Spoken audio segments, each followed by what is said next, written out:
understand that no weapon formed against me shall be able to prosper. All these other churches might not say nothing, but at 6400 Woodrow, we right outside of Decatur where it's greater. You got to understand that there is more for us than there are against us.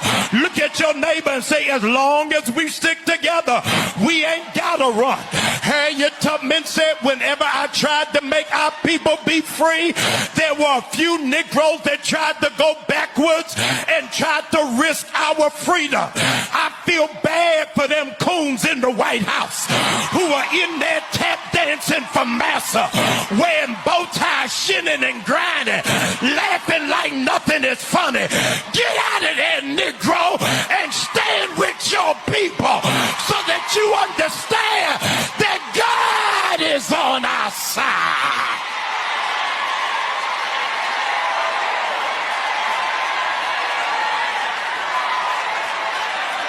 Said they that wait upon the Lord shall renew their strength.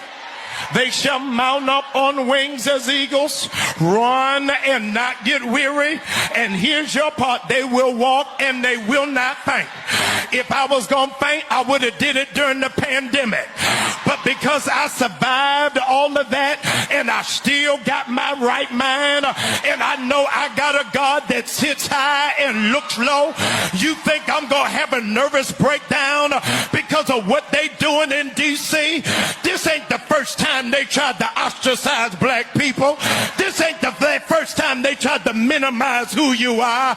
But we baby kids, we don't die, we multiply. Every time they think that they got the upper hand, they... So great. How do you feel about this? Do you agree? Preach, Pastor, preach. I mean, like, I wouldn't say I necessarily agree with everything, but I understand the point that he was trying to make. And he's trying to say, you know, call the black people that voted for Trump, you know, Uncle Toms or whatever racial slur you want to use right there. But I've always stood by this, even though it's for me. I don't feel like politics should be in the pulpit. Yeah, I agree. I don't believe you should be talking about political stuff in church like that, man. It's supposed to be separated. And honestly, when that happens, it causes a lot of friction in churches, man. I mean, it should be separated, man, because who you voted for and your actual religion and you praising the Lord, they ain't got nothing to do with each other, bro. And I'm a pastor 85. I loved it. Wow. I'm actually shocked you said that. Yeah, man. Yo. Wow. That was all MAGA? He was against he was MAGA. He's against Trump. MAGA. He's against Trump. Yeah. Yeah. Oh, Jamal Bryant's a super liberal. See? He was going against Trump. You ain't read the caption? Let me see the caption again, because I just read the caption and I heard him going in. It basically said that he's going at a flex on black MAGA. That's what it said. Yeah, I know that. I heard what he was saying, but let me see the caption. It says something about MAGA. Yeah, he was talking about black people is coming at black Trump supporters. You ain't see that caption? At black MAGA, we stand. Okay. See, we stand firm with President Trump. No, but read that. Pastor Jamal Bryant is coming at black Trump supporters. It's right there. What he was saying? Okay. Yeah, he was going in. He was that saying that right there. That we stand firm with President Trump is. I was like, damn. Okay, that's all black. Like that's what I thought. I thought that was all black MAGA. So I kind of walked off as he was preaching, but I heard him say, "Get your ass out of the White House, standing for black MAGA." Saying massa this and massa that. So that kind of he's talking about black Trump supporters. He talking about us. That's weird because we've been saying that about Democrats forever.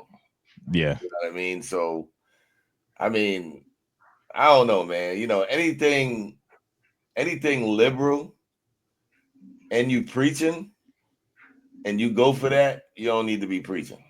That's how I'm gonna look at it. I mean, that's what I'm saying. If you on that liberal mindset and you preaching and you talk about God, nah, that means you for the transgender switches, you for all that stuff that ain't even relevant. You know what I mean? It's just what it is. That stuff is evil. Do you know his history?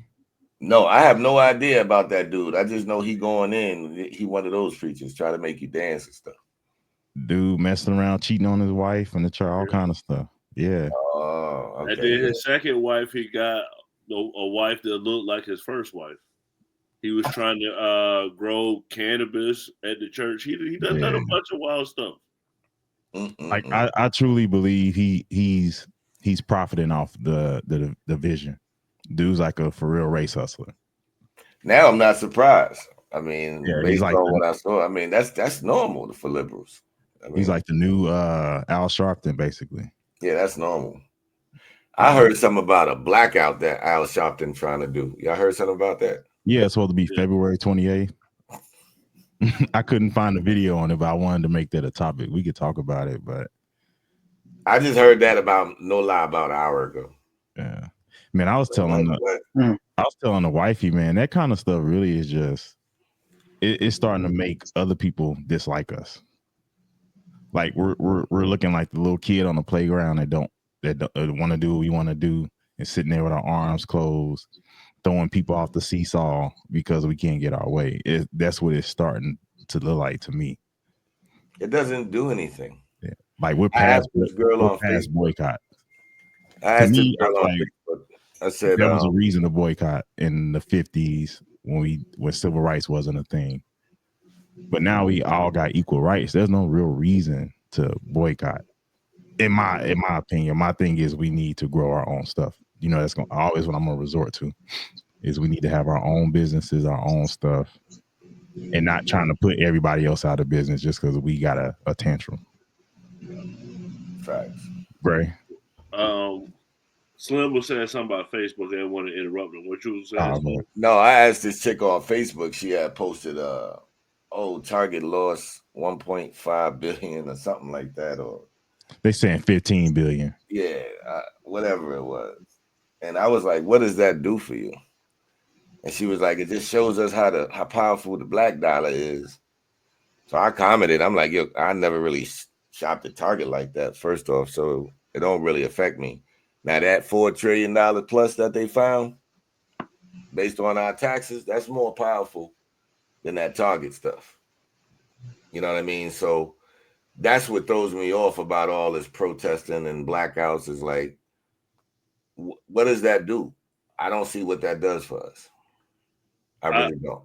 I see what Volger's saying when he's saying that in the 60s with Jesse Jackson, Martin Luther King, like before, that's when we needed it. And it seems like you guys are more like, we don't need it anymore. We're past those days. We no longer need the like civil rights marching, stuff like that. But a lot of these guys are older. I don't know how old Pastor Jamal Bryant is, but like that older old man generation, you know, they became pastors and they led civil rights.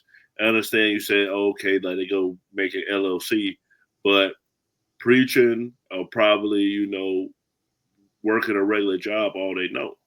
So they like, you know, I still feel for me or whatever they felt that America racist. You know, especially if you pass, I'll say like, I don't know, 60. Yeah. Yeah. And I think that has a lot to do with it too. It's a lot of elderly people that's still around that follows mainstream media. I'm gonna just keep it real. If you still watching mainstream media, you lost. Yeah. I mean, like you could tell when a person is still on mainstream if they still wearing their mask or things like that. Like, you know, in the news. You know what I mean? So if you remember, as we were coming up, there used to be a thing when we were kids, like, "Oh, you don't watch the news?" Like, you know, when we were coming up, that's how elderly people used to be, like my aunts, uncles. "Oh, you ain't been watching the news, boy." You know, they were so prone to that. You know what I mean? So nowadays, it's like if you don't hear it on the news, it's not true. And it's literally the opposite. if you hear it on the news, it could be some bullshit. You know what I mean? It probably was like that back then, but that was the only source you had. You couldn't really cite anything. Right. Well, anything from you, Easy? Nah, I mean, I was shocked when I saw that video, man. I didn't know he sounded like TD Jakes. I wanted as far as the Target thing.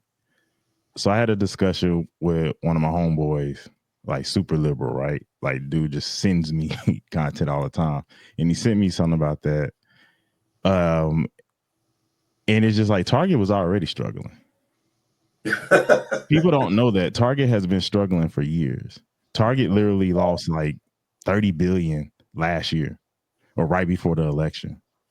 And it had nothing to do with DEI. Even though the boycotts have made an impact, it's like you're bullying, like kicking somebody while they're down, like, and then saying, "Hey, we got them at their strongest." Like, I think people need to know that the media is really pushing this narrative that we're doing something when Target has struggled almost the last decade. And I think that loss comes from consumers shopping online more and shopping at different like Amazon, stuff like that. I mean, because you know what I mean? The narrative would have been totally like we all would have been surprised if it would have been Walmart. Swear to God. Yeah. But we all would have been like, yo, it's crazy. You know what I mean? Walmart stays out of stuff. And I told my wife earlier, I was like, Walmart, you don't hear nothing from them. And she basically said all they worried about is keeping prices low. They don't jump into the DEI and all this other cultural stuff. I've noticed that about Walmart. They're pretty neutral.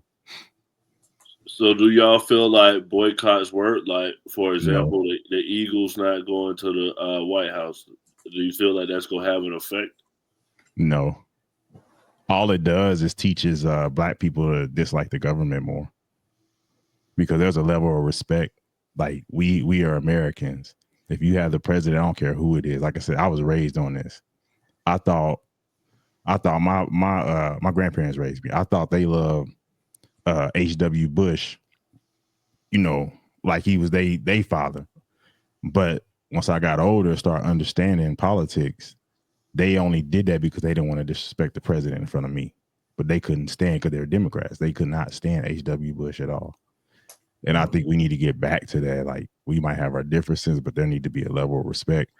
And I think it's really a bad thing for the Eagles to turn down the invitation to the White House. It's disrespectful, to be honest with you. Especially being when that is the state that helped us win the election, Yeah, because the thing is, bring that back into memory, Yeah, I would almost want to be neutral because half your fan base is, Republican, half your fan base is Democrat. So me personally, as being in the public, I wouldn't have done that. But that's just me. But I know we're emotional race nowadays. So yeah, they always crying. What Jesse Lee Peterson say? Why Black people always whining and crying? But it's the only thing we could do because we can't come together. Yeah. We fighting inside, fighting outside. It's like a 2-3 front war. And speaking of race hustle, let me go on to my next